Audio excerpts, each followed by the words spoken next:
Hello दोस्तों, हम आपके लिए गौतम बुद्ध की एक ऐसी कहानी लेकर आए हैं जिसमें आप जानेंगे कि हमें अपने जीवन में सही समय का इंतजार करना चाहिए। चलिए शुरू करते हैं। एक बार की बात है, गौतम बुद्ध अपने शिष्यों के साथ एक गांव से दूर किसी बड़े नगर की तरफ जा रहे थे। गर्मी के दिन थे और रास्ते भी बहुत लंबे थे। गौतम बुद्ध अपने शिष्यों सहित कुछ देर से चल रहे थे, जिस वजह से उन्हें बहुत प्यास लगी होती है। वहां से कुछ ही दूर पर बरगद के वृक्ष की एक घनी छांव थी। सभी लोग उस वृक्ष के पास पहुंच जाते हैं। महात्मा बुद्ध अपने शिष्यों सहित वृक्ष की घनी छाया के नीचे विश्राम करने लगते हैं। बहुत देर से चलने की वजह से सभी का गला प्यास से सूख रहा था। यह बात बुद्ध जानते थे। बुद्ध ने अपने एक शिष्य से कहा कि आप इस बरगद की छाया से 20 कदम दूर जाकर बरगद की 2 बार परिक्रमा करके वापस आओ।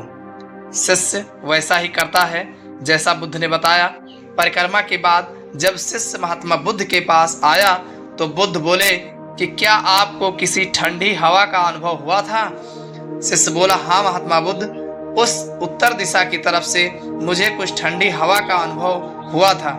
शिष्य की आवाज सुन महात्मा बुद्ध शिष्य से तुरंत बोले कि उसी दिशा में चले जाओ, जरूर वहां से कुछ ही दूर पर एक तालाब अवश्य मिलेगा। उस तालाब से सबके लिए पानी ले आओ। शिष्य उसी दिशा में जब कुछ दूर जाता है तो वहां सच में एक तालाब होता है। तालाब देख शिष्य बहुत प्रसन्न होता है और तालाब के निकट जाकर जैसे ही तालाब से पानी भरने वाला होता है, तभी शिष्य की नजर वहां दूर तालाब में कपड़े धो रही कुछ स्त्रियों पर पड़ जाती है। यह देख शिष्य मन में सोचते हैं कि यह पानी तो गंदा हो गया है, लेकिन जब शिष्य ध्यान से तालाब के पानी को देखते हैं कि तालाब का कुछ पानी साफ है, इतने में 2 बैलगाड़ी जोर से तालाब के किनारे से होती हुई निकल जाती है। बैलगाड़ी के पहिए तालाब की मिट्टी के ऊपर इतनी जोर से निकलती है कि तालाब के नीचे बैठी बहुत सारी मिट्टी तालाब के ऊपर आ जाती है, जिस वजह से तालाब का बचा हुआ पानी भी गंदा हो जाता है। यह देख शिष्य बिना पानी लिए क्रोध में महात्मा बुद्ध के पास वापस चला जाता है। शिष्य बड़े ही निराश भाव से महात्मा बुद्ध से यह बात बताता है। शिष्य की बातें सुन सभी शिष्य बोलते हैं कि हमें तुरंत यहाँ से निकलना चाहिए, किसी दूसरी जगह पानी की खोज करनी चाहिए, वरना प्यास के मारे जान निकल जाएगी। उधर महात्मा बुद्ध सभी को शांत होने के लिए कहते हैं और बोलते हैं कि धीरज रखो, कुछ देर यहीं बैठो, उचित समय आने तक संयम बनाए रखो। सभी महात्मा बुद्ध की बात सुनकर शांत हो जाते हैं और वहीं बैठ जाते हैं। कुछ समय बीत जाने के बाद महात्मा बुद्ध फिर से अपने शिष्य को उसी तालाब से पानी लाने के लिए कहते हैं। शिष्य बिना कोई सवाल किए उसी तालाब से पानी लेने के लिए फिर से चला जाता है। तालाब की हालत देख शिष्य को यकीन नहीं होता। तालाब का पानी पूरी तरह से साफ होता है। यह देख शिष्य बहुत खुश होता है और पानी भरकर महात्मा बुद्ध के पास जाता है।